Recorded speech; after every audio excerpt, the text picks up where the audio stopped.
Welcome, friends. Welcome to another edition of Thriving Now. I'm your host, Dr. David Kamnitzer, and here on Thriving Now, we bring you people, ideas, practices, and connections that we really believe in our hearts of hearts will help you to go beyond simply surviving and actually thriving during these unparalleled and challenging times. I'm very excited about today's show. Today we have back again from last month. It was so exciting that we brought them back. We have David and Katherine Fauvre. Welcome. Thank you. David and Katherine are world-renowned Enneagram experts. And for those of you who don't know anything about the Enneagram, we'll do a very brief Cliff Notes version definition to bring you up to speed, and then we'll get into the heart of today's show, which is the Enneagram and transformation. For those of you who've been following this show for a long time, you know that transformation is my passion.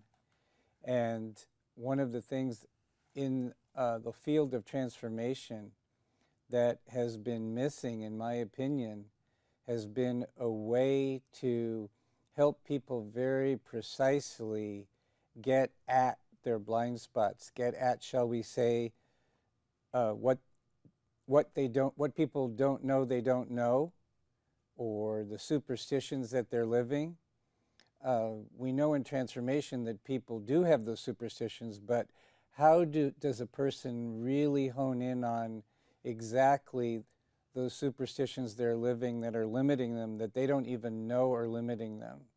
And in my opinion, the Enneagram provides an enormously valuable tool to do that. And then in addition to that, as people work through some of those things and they get back to a more spacious, authentic sense of being, the Enneagram can also help people get a sense of tuning in more easily to their strengths and gifts and talents, all the while being mindful of some tendencies they might have that would take them off track a little bit.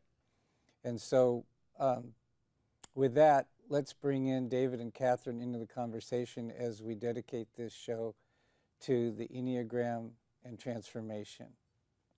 So welcome again. Oh, thank you. It's great to have you again. And I'd like to just kind of turn the show over to you guys for a little bit in terms of if you could bring the viewers very quickly, an orientation to the Enneagram, and then we'll get into tonight's specific topic. Sure. Okay. Go ahead. Okay. So just very quickly, the Enneagram is a personality typology that suggests that there are 9 fundamental personality types. Each of us is born one of these types. It fundamentally maps our core motivations, our core fears, which then have a resultant behaviors that we do. So the 9 types break down into 3 basic groupings. You've got kind of gut people, heart people, and head people, to think about it real simply. And each of us has one of these sort of areas that's dominant for us. Anything you would add? Just that there are Real 9 quickly. views of reality, all of which are inherently valid. No one is any better than any other. It's just our focus of attention and how we see the world. Okay. So I'm like listening to the listeners out there, and I'm thinking that some of them are thinking, well, that's overly simplistic, to chunk the world down into 9 views. And I know that one of the really exciting contributions that you guys have made to the Enneagram world is acknowledging that it is a little more complicated than that. And so how do you honor the integrity of the structure you've just described and at the same time acknowledge the complexities of human existence and human nature and make the Enneagram even more precise as a personality typing tool?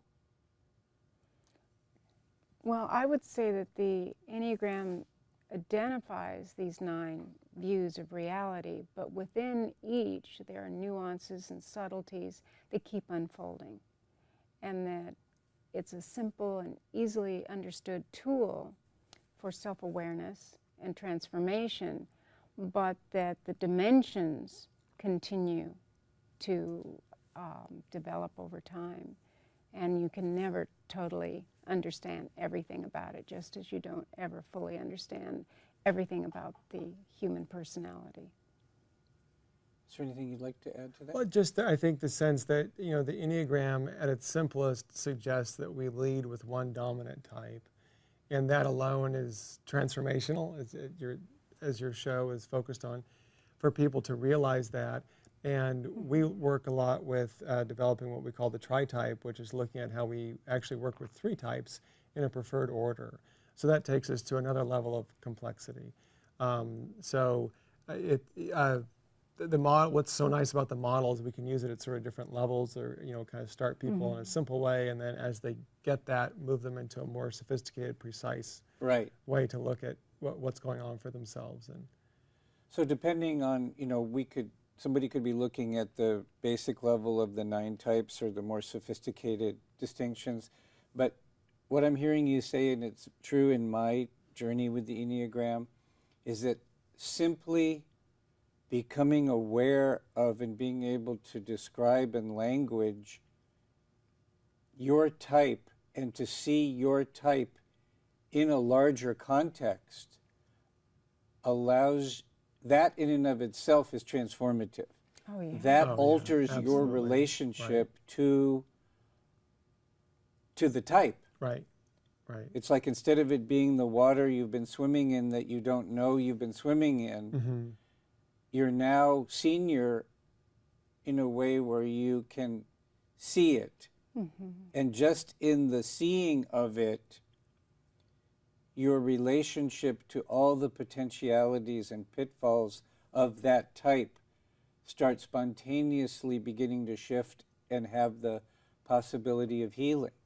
Yeah, you said that beautifully. I agree completely. I mean, I will often say when we do trainings that if you can just get someone's type right, you'll change their life.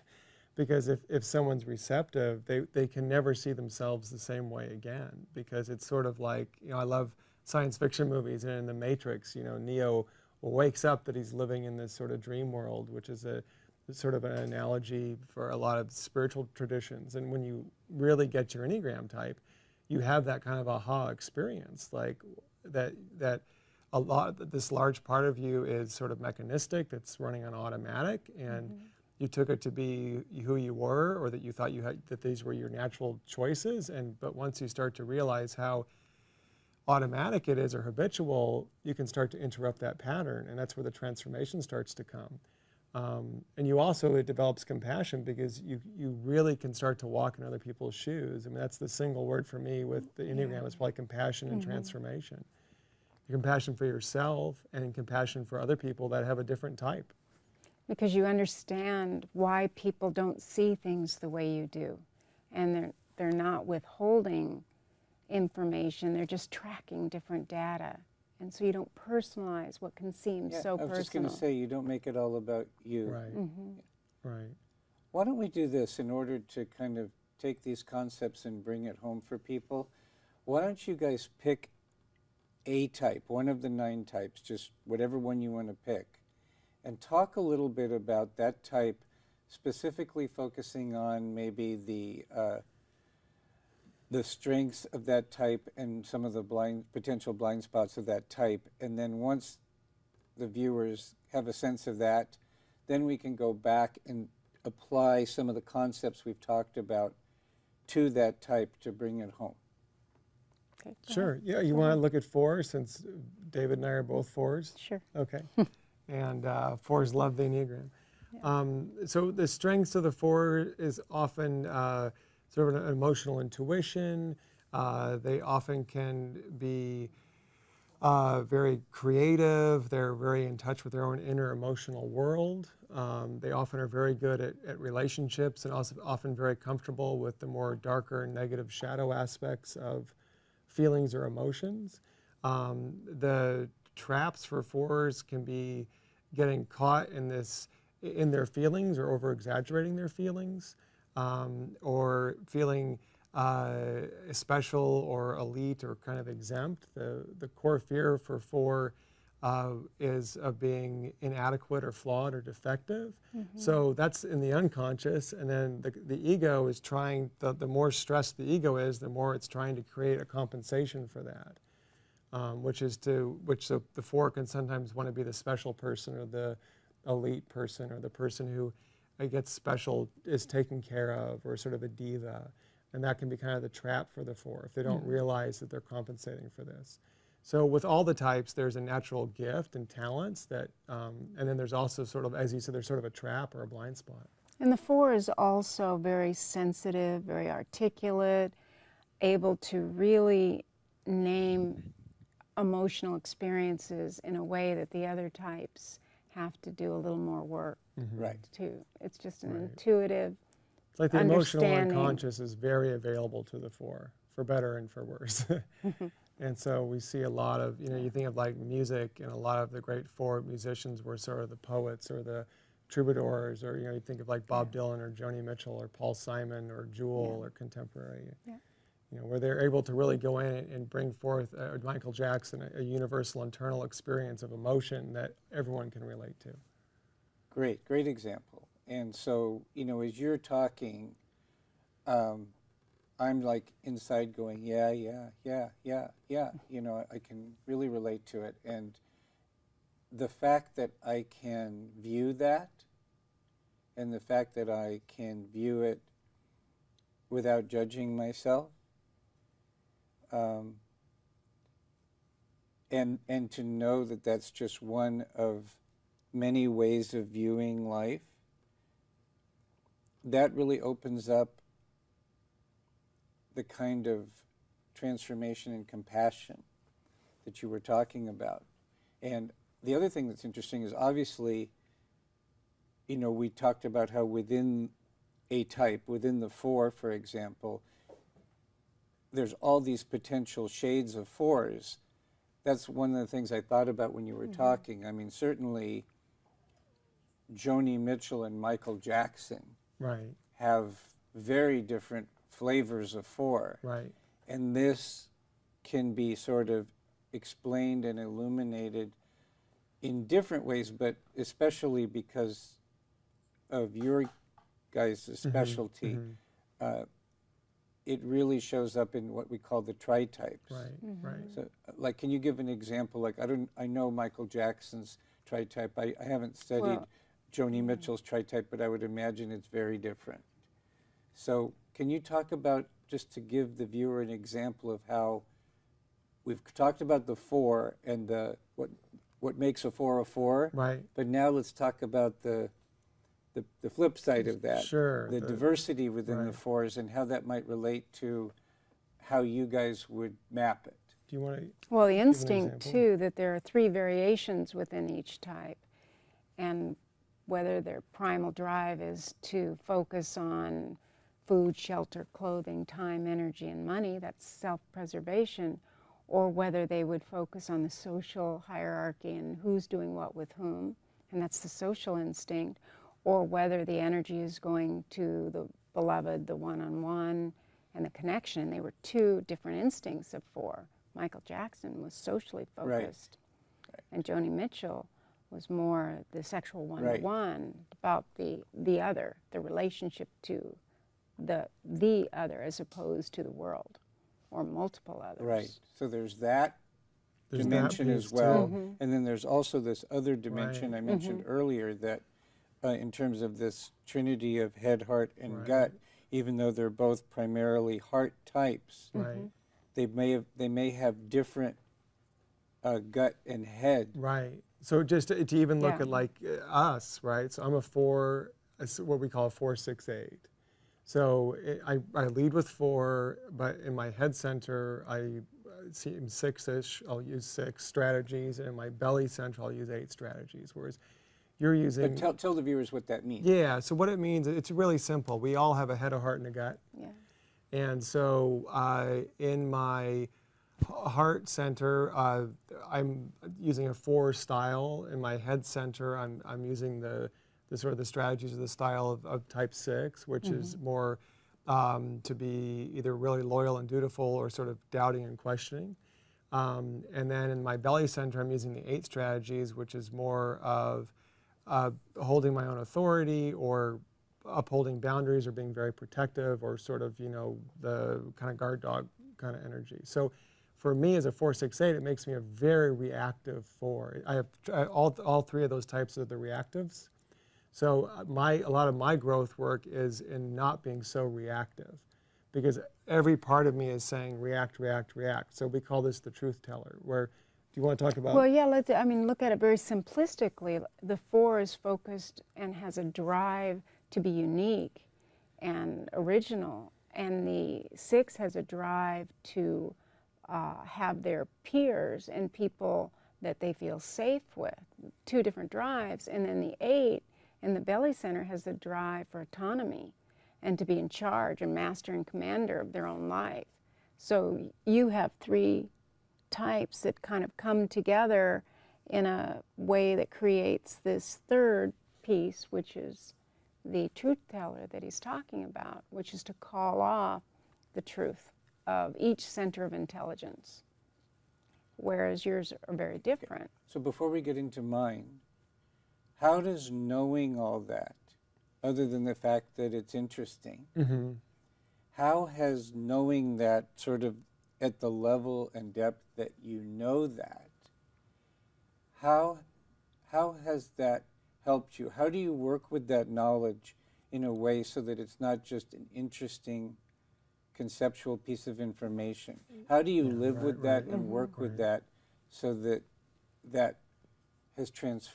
that transforms you? Right, absolutely. I mean, we know that, insight alone is generally not curative, right? So it just having intellectual knowledge. So you have to work with it. And for me, I think, or for any 4-6-8, it's a simple thing is to really work on the reactivity, to understand that my alarm bells are often going to go off much earlier than other people's and much louder.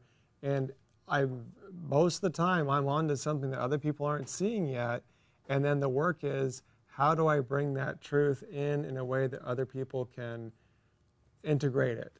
That I'm not sort of Paul Revere, running around announcing problems all the time. So maybe where the other person feels safe enough and interested enough to want to receive it. Right, exactly. Tell me more. Yes. Right, exactly.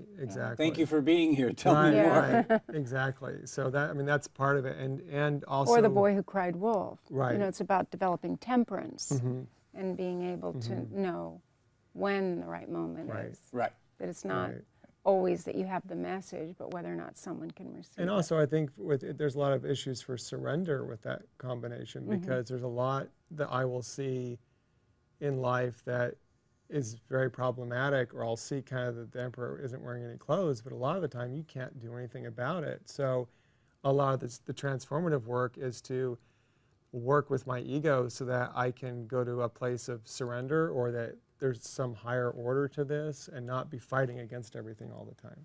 Right. So I'm kind of the more reactive, intense 4 that way, whereas you're the more idealistic, with the 4, 1, and 7 all coming together. It's a much more idealistic 4 that can kind of see the utopia or the perfection of things. It's not going to be quite so much the reactivity. That's more of an idealistic orientation. Do you want to talk a little more about the 4-7-1, how the 1 comes into that? Yeah, so the drive to be unique is the 4 in the heart center again. And then the 1 has the drive to improve and to name what needs to change to be better and to perfect. And the 7 wants to see the options and the possibilities. It's a drive for movement and change. And so when those 3 come together, you have the vision and the focus that is always looking at the way to improve and expand. And then, of course, the difficulty is to get caught in the rules and the way it should be, and to sometimes miss that what is is already perfect in and of itself. Right. To get lost in the vision of your own idealism, and then to hold everything up to being not measuring up would be the trap of Right. the 417. Whereas my trap is more to be overly emotionally reactive. Yours would be to be overly emotionally idealistic, and then to measure and critical everything in as that critical. idealism. And, Right. And you know, and so it's sort of like that reminds me of that Byron Katie saying, you know, when you argue with reality, you only lose 100% of the time. Right? You know. And for me, So- it's really been helpful to get some objectivity about that and to start more to find the joy in the ordinary, to find the extraordinary in the ordinary. Right. Which is the path for 4 too. But the high side too for 417 is you are going to have the vision of the ideal and in the balance. I mean, like you're doing this show. Right. You know, and to be able to see the progressive and to be able to integrate it. So you have the depth of the 4, the discernment of the 1, and then the sort of the future vision of the 7. That's an amazing combination coming together. So if the ego is healthy and your spiritual practices are healthy, you can manifest the higher essence of that archetype, right? And then really bring something into the world that's very helpful. And that's where the transformation, I think, is, you know, like you said, you know, are we just surviving, or are we actually bringing forth something that's transformative or being of service in the world somehow? And each of us, because of our tritype, has a very specific way that we can give that others can't. Now, one of the things I found so exciting about your research, because it dovetails with some of our core theories in transformation, is that each of us literally brings forth our own world, and one of the ways we do that big time is through language. And one of the things I was really delighted to discover, that when you did your research that was in the context of the Enneagram types, and then later on in the tritypes, you found an enormous specificity of a particular type tended to use certain words and speak in certain ways. Could you give an example or two of what it is you discovered? Well, it was pretty intriguing, because when I asked people to find 5 adjectives that would say the most about them as a person, not a talent like being able to play the piano or something of that nature, but characteristics and qualities of character. And it was intriguing to me that the 4s used the word deep over and over and over again. And that wasn't even necessarily in the literature at that time. This was 16, almost 17 years ago. And the 7, conversely, was the type that used the word clean. Now, we would think more that the 1 who's focused on improving and getting it right and doing what they should, that they would have used that word. But it wasn't. It was the 7s that wanted to not be messy, to have, and they wanted to be cool as well, but it was the cluster of words. It wasn't just an individual word. It was the way the words came together. And then in terms of the tritype, then there's a vocabulary unto each tritype.